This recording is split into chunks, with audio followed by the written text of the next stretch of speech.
Classes में आपका स्वागत है। आज मैं आप लोग के सामने सेट नंबर 14 लेके आया हूँ। कितना? सेट नंबर 14 यानी कि सेट नंबर 14 आप लोग के सामने लेके आया हूँ। इसमें 50 क्वेश्चन है। अब मैं क्या करूँगा, धीरे धीरे वीडियो का जो लंबाई है उसको कम करने का कोशिश करूँगा। एक्सप्लेनेशन थोड़ा सा कम दूंगा। वीडियो बहुत लंबा हो जा रहा है, इसीलिए थोड़ा सा लेंथ में वीडियो का कम करूँगा। चलिए, ये कपिल देव हैं जो 1983 के world cup, cricket world cup जो इंडिया जीता था, उसके कप्तान थे कपिल देव। तो इनके द्वारा एक पुस्तक लिखी गई है जिसका नाम है स्ट्रेट फ्रॉम द हार्ट। क्या नाम है? Straight from the heart. तो ये पुस्तक इनके द्वारा लिखी गई है। तो ये पुस्तक कपिल देव के द्वारा लिखी गई है। चलिए देखिए, कपिल देव का क्या है, ऑटोबायोग्राफी यानी कि खुद का जीवनी इन्होंने खुद लिखा। अब दूसरी पुस्तक की अगर बात करते हैं तो इसमें क्या पुस्तक का नाम है, इसके बारे में जानिए।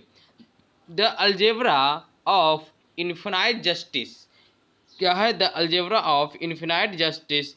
ये जो पुस्तक लिखी गई है अरुंधति राय के द्वारा लिखी गई है। किनके द्वारा लिखी गई है? अरुंधति राय के द्वारा ये पुस्तक लिखी गई है। तो ये दोनों पुस्तक आपका जब सेट बनाएंगे तो उसमें ही आएगा। चलिए अब सेट स्टार्ट करते हैं। प्रथम क्वेश्चन क्या है, देखिए पहला क्वेश्चन है, बौद्ध धर्म के संरक्षक कुषाण का कौन शासक था? कौन शासक था जो बौद्ध धर्म का संरक्षक था? कुषाण वंश का जो इसमें शासक था आपका कनिष्ठ है। देखिए, अशोक मौर्य वंश का है, कौटिल्य भी मौर्य वंश का, चंद्रगुप्त मौर्य का प्रधानमंत्री था, और विक्रमादित्य गुप्त वंश का था। ठीक है, तो इसका जो राइट आंसर हो जाएगा आपका कनिष्ठ हो जाएगा। और साथ ही बौद्ध धर्म का जो चतुर्थ संतति हुआ था वो भी आपका जम्मू एंड कश्मीर में कनिष्ठ के समय में ही हुआ था, और प्रथम हुआ था वो राजगीर में हुआ था। वाणिज्य मूल्य वाला कॉर्क किससे प्राप्त होता है? जो कॉर्क प्राप्त होता है क्वेकर्स स्पेसीज से। तो कॉर्क छाल उत्तक का एक प्राथमिक उपसमुच्चय है जिसे वाणिज्यिक कार्यों में प्रयुक्त करने के लिए मुख्यतः क्वेकर्स स्क्वीवर से उत्पादित किया जाता है। यह भूमध्य सागरीय क्षेत्रों में प्रचुर मात्रा में पाया जाता है। चलिए नेक्स्ट क्वेश्चन पे अब आते हैं। जालियांवाला हत्याकांड जो 1919 में हुआ था, उस समय कौन सा ब्रिगेडियर था? तो उस समय जो ब्रिगेडियर था उसका नाम था जनरल डायर। क्या नाम था? जनरल डायर ने अप्रैल 1919 ईस्वी में जालियांवाला हत्याकांड में निहत्थे लोगों पर गोली चलाने का आदेश दे दिया था। राज्यपाल को पद की शपथ किसके द्वारा दिलाई जाती है? तो वो दिलाया जाता है उच्च न्यायालय के मुख्य न्यायाधीश के द्वारा। किसके द्वारा? उच्च न्यायालय के मुख्य न्यायाधीश के द्वारा। 25 सितंबर 2014 को शुरू की गई दीनदयाल अंत्योदय योजना का संबंध किससे है? तो यह संबंध है ग्रामीण एवं शहरी क्षेत्रों में कौशल विकास से। किससे है? ग्रामीण एवं शहरी क्षेत्रों में कौशल विकास से। भारत सरकार ने कौशल विकास और अन्य माध्यम से आजीविका के अवसरों में वृद्धि के द्वारा शहरी और ग्रामीण गरीबी दर कम करने के लिए 25 सितंबर 2014 को दीनदयाल उपाध्याय अंत्योदय योजना का शुभारंभ किया। इस योजना का मुख्य उद्देश्य अगले 3 वर्षों में यानी कि 2017 तक 10 लाख ग्रामीण युवकों को रोजगार के लिए प्रशिक्षित करना था। उच्चतम न्यायालय के मुख्य न्यायाधीश की जो आयु होती है वो 65 वर्ष होती है। कितना वर्ष? 65 वर्ष। और अन्य न्यायाधीश की जो आयु होती है वो होती है 62 वर्ष। मनियरों का राजकुमार किसे कहा जाता है? तो ये जो कहा जाता है आपका मोहम्मद बिन तुगलक को। किसे? मोहम्मद बिन तुगलक को। मोहम्मद बिन तुगलक ने कई मौद्रिक प्रयोग किए, इसलिए उससे धनी राजकुमार या प्रिंस ऑफ मनियर्स कहते हैं। धनी राजकुमार या प्रिंस ऑफ मनियर्स कहते हैं। 1329 ईस्वी से लेकर 1330 ईस्वी में इसने सांकेतिक मुद्रा की भी शुरुआत की, जिसमें तांबे और पित्तल के सिक्कों को चांदी के सिक्के के समान ही माना जाता था। यह नीति असफल रही क्योंकि उसने निजी और अनधिकृत रूप से जारी सिक्कों को नियंत्रित करने के लिए कोई नीति नहीं बनाई। यह प्रकार इस प्रकार प्रत्येक घर एक टकसाला बन गया। तो एक किसके साथ हुआ? मनियरों का राजकुमार। तो मनियरों का राजकुमार यानी कि प्रिंस ऑफ मनियर्स जो कहा जाता है, ये कहा जाता है मोहम्मद बिन तुगलक को। किस नियम में यह कहा गया है कि लगातार स्वाद एवं वरीयताओं के साथ साथ जैसे आय बढ़ती है, भोज्य पदार्थ पर खर्च आय का अनुपात कम हो जाता है? तो ये किसके द्वारा कहा गया है? तो एक कहने का जो श्रेय जाता है एंजिल का नियम को। किसके नियम को? एंजिल का नियम को जाता है। बीओडी का फुल फॉर्म बताना है। तो बीओडी का जो फुल फॉर्म है बायोकेमिकल ऑक्सीजन डिमांड है। क्या है? बायोकेमिकल ऑक्सीजन डिमांड, यानी कि ऑप्शन नंबर सी इसका राइट आंसर हो जाएगा। नेक्स्ट क्वेश्चन पे आइए। भारत में नृत्य नाटक संगीत के विकास को बढ़ावा देने के लिए किस संस्था की स्थापना की गई? उसका नाम है संगीत कला संगीत नाटक अकादमी। क्या नाम है? संगीत नाटक अकादमी का। महाभारत का फारसी अनुवाद किसने किया? तो महाभारत का फारसी अनुवाद करने का श्रेय बदवानी को जाता है। मुगल सम्राट अकबर के आदेश का फौजी और अब्दुल अल कादिर बदायूनी ने महाभारत के फारसी भाषा में रूपांतरित किया, जिसे रजमनामा, किसे रजमनामा के नाम से भी जाना जाता है। रजमनामा महाभारत का सटीक अनुवाद नहीं है, लेकिन बदवानी के अनुसार यह मुख्य पारसी भाषा के अनुकूल है। बदवानी ने 18 पुस्तकों में 2 पुस्तकों का अनुवाद किया। बदायूनी ने रामायण का भी अनुवाद किया। नेक्स्ट क्वेश्चन पे आइए। हमारे देश में वन महोत्सव कब मनाया जाता है? तो वन महोत्सव हमारे देश में 1 जुलाई को मनाया जाता है। कौन? 1 जुलाई को। तो वन महोत्सव प्रत्येक वर्ष जुलाई के प्रथम सप्ताह में मनाया जाता है। इस उत्सव की शुरुआत 1950 ईस्वी में भारत के तत्कालीन कृषि मंत्री डॉक्टर के मुंशी के द्वारा की गई। यह महोत्सव सप्ताह के दौरान पूरे देश में सभी आयु वर्ग के व्यक्तियों के द्वारा करोड़ों पौधे लगाकर मनाया जाता है। निम्नलिखित में से किस राज्य की सबसे लंबी तट सीमा है? तो इसका जो आंसर आपका हो जाएगा गुजरात। गुजरात की जो तट सीमा है करीब करीब 1600 किलोमीटर से अधिक क्षेत्रों तक फैली हुई है। यह देश की कुल तट रेखा का 22% है। गुजरात की तट रेखा अरब सागर, खंभात और कच्छ की खाड़ियों की सीमा से घिरी हुई है। इसकी तट रेखा विविध प्राकृतिक आवासों, विशेष रूप से मैंग्रोव, लवकच्छ या कच्छ भूमि, प्रवाल भित्तियों, नम भूमियों और समुद्री घासों का पोषण करती है। क्षेत्रमापी यानी कि पैनियोमीटर का प्रयोग किसके लिए किया जाता है? तो इसका उपयोग क्षेत्रफल को मापने के लिए किया जाता है। किसके लिए? क्षेत्रफल को मापने के लिए किया जाता है। अब आइए, यूनाइटेड नेशन शब्द किसने गढ़ा था? तो ये जो श्रेय जाता है आपका रूजवेल्ट को। अमेरिकी राष्ट्रपति फ्रैंकलिन डी रूजवेल्ट ने संयुक्त राष्ट्र के जो राष्ट्रपति थे, उन्होंने यूनाइटेड नेशन शब्द का प्रयोग किया।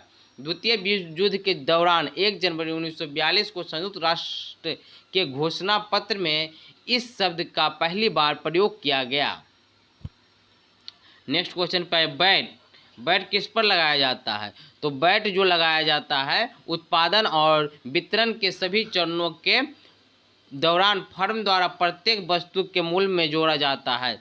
साधारणतः शब्दों में यह उत्पाद और वितरण प्रक्रिया के प्रत्येक स्तर पर व्यापक व्यवसाय होने पर प्रायः वस्तु की पुनर्बिक्री या मूल्य जोड़ने पर इसके मूल्य का निर्धारण किया जाता है। भारत में अप्रत्यक्ष मूल्य वर्धित कर के रूप में मूल्य वर्धित कर वैट प्रणाली की शुरुआत 1 अप्रैल 2005 को की गई थी। कब की गई थी? 1 अप्रैल 2005 को की गई थी। तो वैट किस पे लगाया जाता है? उत्पाद और बिक्री के सभी चरणों पे। अजमेर में 2.5 दिन का झोपड़ा किसने बनाया? तो ये बनाया गुलाम वंश के संस्थापक कुतुबुद्दीन ऐबक के द्वारा बनाया गया। अंतर्राष्ट्रीय महिला दिवस कब मनाया जाता है? अंतर्राष्ट्रीय महिला दिवस 8 मार्च को मनाया जाता है। ठीक है, 8 मार्च को मनाया जाता है। नीली क्रांति किससे संबंधित है? तो नीली क्रांति जो कि आपका 1970 में 5वीं पंचवर्षीय योजना के दौरान केंद्र सरकार द्वारा मत्स्य पालन विकास एजेंसी की स्थापना करने के साथ हुई। साथ ही भारत में नीली क्रांति की शुरुआत भी 1970 ईस्वी में हुई। इस एजेंसी में मत्स्य उत्पादन, मत्स्य प्रजनन, मत्स्य पालन और वितरण आदि और मछलियों के निर्यात से संबंधित चीज़ों को बताया जाता है। तो इसका जो आंसर आपका हो जाएगा मत्स्य पालन। स्थानीय स्वशासन संस्था से निर्वाचित पदधारकों को हटाने का प्रत्याह्वान प्रावधान कहाँ लागू किया गया है? तो यह जो प्रावधान लागू किया गया है आपका मध्य प्रदेश में लागू किया गया है। कहाँ लागू किया गया है? तो मध्य प्रदेश में लागू किया गया है। देखिए इसका जो आंसर राइट हो जाएगा मध्य प्रदेश। निम्नलिखित में से किस राज्य को टैंक सिंचाई परंपरा क्षेत्र माना जाता है? तो इसका जो आपका राइट आंसर हो जाएगा वो हो जाएगा आपका तमिलनाडु। कौन हो जाएगा? वर्षा की अनियमितता, प्राकृतिक और मौसम पर निर्भरता के कारण दक्षिण भारत में वर्षा का जल संग्रह करने के लिए टाइम टेस्टेड टेक्नोलॉजी के रूप में टैंक सिंचाई तकनीक का प्रयोग किया जाता है। टैंक सिंचाई तकनीक की सहायता से तमिलनाडु और कर्नाटक में लगभग 30% से अधिक फसलों की सिंचाई होती है। प्रथम बार जो अर्थशास्त्र में नोबेल पुरस्कार मिला वो किन्हें मिला? तो ये जो मिला 1969 से स्टार्ट हुआ नोबेल पुरस्कार अर्थशास्त्र में मिलना, ये मिला है जॉन टिनबेग्रेन और रगजार फ्रिंच को। भारत में एकमात्र जो है वे उनका नाम है अमर्त्य सेन जिनको मिला। हालांकि इस बार आपका एक व्यक्ति और मिला, उनका क्या नाम क्या कौन चटर्जी थे? एक व्यक्ति को इस बार मिला है, ठीक है, बंगाल के हैं, तो उनको इस बार मिला है। तो भारत में 2 लोगों को अर्थशास्त्र में मिल चुका है। तो प्रथम जो थे ये भारत के सेंस में अमर्त्य सेन थे और वर्ल्ड के सेंस में जो मिला हुआ है इनको मिला है जॉन टिनबेग्रेन और रंगजान फ्रिंच को। निम्नलिखित में से किस प्रजातियों का अस्तित्व अत्यंत खतरे में है? तो ये आपका है जंगली उल्लू। किसका? जंगली उल्लू का।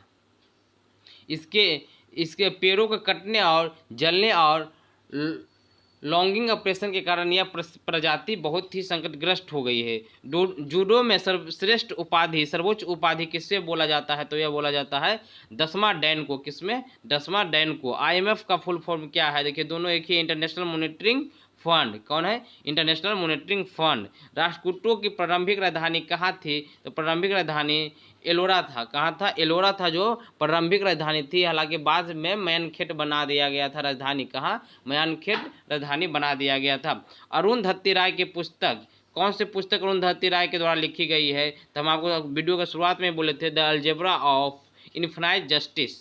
कौन? The algebra of infinite justice. एक दूसरे से लंबवत ऊर्ध्वाधर एवं क्षैतिज रेखाओं की श्रृंखला के नेटवर्क को किस नाम से जाना जाता है? इसे हम लोग ग्रिड नेटवर्क बोलते हैं। क्या?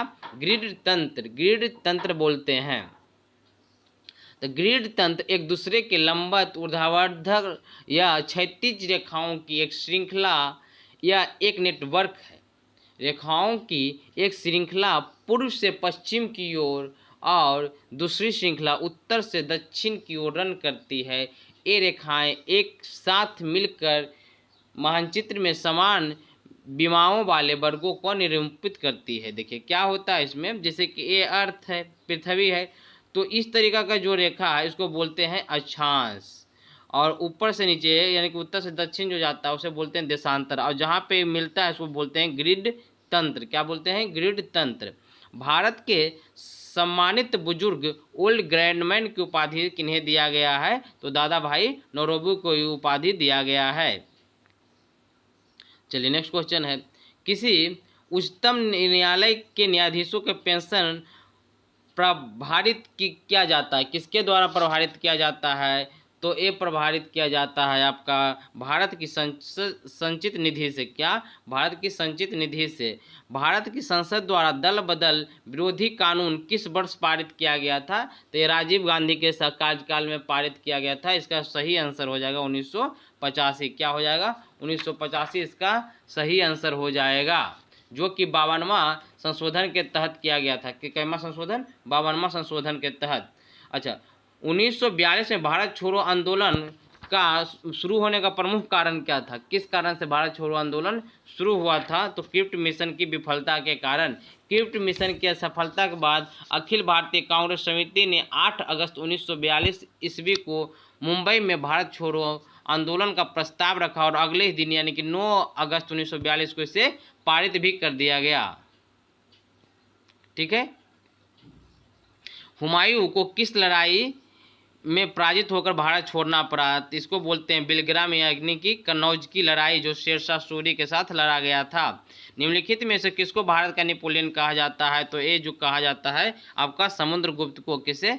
समुद्रगुप्त को कहा जाता है। कन्नौज यानी कि चौसा की लड़ाई के 1540 में ये हुआ था। देखिए, ये 1540 ईस्वी में हुआ था, जिसको हम लोग चौसा की लड़ाई या फिर कन्नौज की लड़ाई भी बोलते हैं।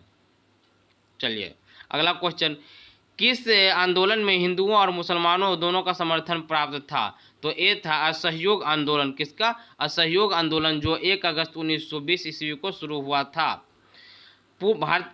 भारतीय राष्ट्रीय कांग्रेस ने किस अधिवेशन में पूर्ण स्वराज का लक्ष्य अपनाया? तो ये जो लक्ष्य अपनाया इन्होंने 1931 में लाहौर अधिवेशन के समय। किसमें? लाहौर अधिवेशन के समय में ये लक्ष्य को अपनाया था। अंग्रेजी को शिक्षा का माध्यम बनाने का मैकाले का विचार किस गवर्नर जनरल ने स्वीकार किया? तो ये जो स्वीकार करने का श्रेय जाता है आपका लॉर्ड विलियम को। किनको जाता है? लॉर्ड विलियम को ये श्रेय जाता है। गॉडविन ऑस्टिन क्या है? गॉडविन ऑस्टिन की एक शिखर है। क्या? हिमालय का एक शिखर है, जिसे हम लोग केटू के भी नाम से जानते हैं। टाइफून प्रायः आते हैं, तो टाइफून आपका चीन और जापान के समुद्र में आते हैं। कहाँ आते हैं? चीन और जापान के समुद्र में आते हैं। निम्नलिखित में कौन सा भारतीय कृषि की अभिलक्षण नहीं है? देखिए क्या है? अभिलक्षण नहीं है। इसके बारे में आपको जवाब देना है। तो जो इसका सही आंसर हो जाएगा, ये आपका आंसर हो जाएगा। देखिए ऑप्शन देखिए कहाँ पे इसका सही आंसर हो जाएगा। तो देखिए, बड़े फार्मों का अधिक्य। देखिए, बड़े जितना भी बड़े फार्म है उसका अधिक्य नहीं होना चाहिए। यही आपका भारतीय कृषि अभिलक्षण का जो लक्ष्य निर्धारित नहीं है। फसलों की विविधता लक्षण है कि नहीं कर सकते हैं, फसल में विविधता लाना है। अच्छा, इसके साथ ही प्रकृति पर निर्भर भी बहुत रहता है। उत्पादकता का निम्न स्तर, ये सब पर भी ध्यान देना है। अच्छा, अभी क्या है? अतरंग आय होती है। क्या होती है? अतरंग आय क्या होती है? तो अतरंग आय जो होती है आपका, वह आय जो किसी उत्पादन प्रक्रिया से न बनी हो। क्या होती है? वह आय जो किसी उत्पादन प्रक्रिया से नहीं बनी हो, उसको हम बोलते हैं अतरंग आय। अतरंग आय सरकार द्वारा सहयोग के रूप में दी जाने वाली राशि को अतरंग आय बोलते हैं। जैसे भी सभी के खाता में 500 रुपया आ रहा है, तो ये आपका अतरंग आय का उदाहरण है। विश्व व्यापार संगठन ने किसका स्थान लिया? तो ये GATT यानी कि general agreement on tariff and trade का स्थान लिया। अब इसके स्थान पे GATT के स्थान पे 1 जनवरी 1995, कब? 1 जनवरी 1995 को विश्व व्यापार संगठन यानी कि वर्ल्ड ट्रेड ऑर्गेनाइजेशन की स्थापना की गई। भारत के राष्ट्रपति के द्वारा वित्त आयोग की नियुक्ति कितने वर्षों के लिए की जाती है? तो यह नियुक्ति भारत के राष्ट्रपति के द्वारा 5 वर्षों के लिए की जाती है। कितना? 5 वर्षों के लिए की जाती है। अभी 15वां वित्त आयोग स्टार्ट है, जिसके हेड हैं NK सिंह। क्या है? NK सिंह। 14वां के वाई रेड्डी थे। संविधान के निर्माता के मनोभाव और आदर्श प्रतिबिंब होती है। तो इसका जवाब आपको देना है। 44 का आंसर आपको देना है। कहाँ आपको संविधान के बारे में, जो संविधान का प्रतिबिंब आपको कहाँ बनता है? तो प्रस्तावना जिसको बोलते हैं, या फिर उद्देशिका। ठीक है। अब मूल कर्तव्य हम लोग कहाँ से लिए हैं? रसिया से लिए हैं, स्वर्ण कमेटी के सिफारिश पे। मूल अधिकार हम लोग कहाँ से लिए हैं? तो मूल अधिकार हम लोग अमेरिका से लिए हैं। और नीति राज्य के नीति निर्देशक सिद्धांतों का सिद्धांत जो है आयरलैंड के संविधान से लिया गया है। किसी राज्य का अधिकतम विधि अधिकारी कौन होता है? तो ये अधिकारी आपका महाधिवक्ता होता है। क्या होता है? महाधिवक्ता आपका प्रथम अधिकारी होता है। यदि संसद किसी विशिष्ट उद्देश्य के लिए कोई समिति नियुक्त करे तो उसे क्या कहा जाता है? तो उस समिति का जो नाम रहता है तदर्थ समिति। क्या? तदर्थ समिति। स्ट्रेट फॉर द हार्ट ये बुक है जिसके बारे में हम आपको बताए थे शुरुआत में ही वीडियो। सबसे पहला जो स्लाइड था यही था, स्ट्रेट फ्रॉम द हार्ट। इसके जो लेखक हैं वो कपिल देव हैं। काजीरंगा नेशनल पार्क कहाँ है? तो काजीरंगा नेशनल पार्क असम में है। इसके अलावा मानस नेशनल पार्क भी आपका असम में पड़ता है। अच्छा, इसका भीतरकनिका या सिम्पलीफल नेशनल पार्क पड़ता है यहाँ। अब आपका गुजरात में भी गिर नेशनल पार्क है। कर्नाटक में आपका बांदीपुर नेशनल पार्क है। निम्नलिखित में से कौन सा सुमोलित नहीं है? तो देखिए, मिल्खा सिंह एक धावक थे। क्या थे? मिल्खा सिंह एक धावक थे, तो ये सही सुमोलित नहीं है। ठीक है। हर वर्ष नोबेल पुरस्कार दिया जाता है, तो कहाँ दिया जाता है? स्टॉकहोम में। लेकिन ओस्लो में शांति का नोबेल पुरस्कार दिया जाता है। कहाँ दिया जाता है? शांति का नोबेल पुरस्कार कहाँ दिया जाता है? तो ओस्लो में। इसके अलावा जो अन्य क्षेत्र हैं जैसे कि फिजिक्स हो गया, केमिस्ट्री हो गया, मेडिकल साइंस हो गया, इकोनॉमी हो गया और लिटरेचर हो गया, तो कुल कितना क्षेत्र में दिया जाता है? कुल 6 क्षेत्र में दिया जाता है, जिसमें 5 क्षेत्र में जो मिलता है वो आपका स्टॉकहोम में मिलता है, और पीस यानी कि शांति के क्षेत्र में जो मिलता है ये ओस्लो में मिलता है। ठीक है, चलिए एक क्वेश्चन और देख लेते हैं, साइंस का है। निम्नलिखित में से सबसे प्रबल ऑक्सीकारक एजेंट कौन है? तो सबसे प्रबल ऑक्सीकारक एजेंट है, इसका नाम है फ्लूओरीन। क्या है? फ्लूओरीन इसका आंसर हो जाएगा। चलिए इसके साथ ही ये वीडियो आपका समाप्त होता है। अगर देखिए लेंथ इस बार काफ़ी कम रखे, देखिए 21 मिनट का ही लेंथ रखे हैं। अगर वीडियो अच्छा लगा हो तो उसको लाइक करें, दोस्तों के साथ शेयर करें। ठीक है। अगर आपने एविडेंट क्लासेस को अभी तक सब्सक्राइब नहीं किया है तो एविडेंट क्लास को सब्सक्राइब भी कर लें और जितना ज़्यादा हो सके वीडियो को शेयर करें। धन्यवाद।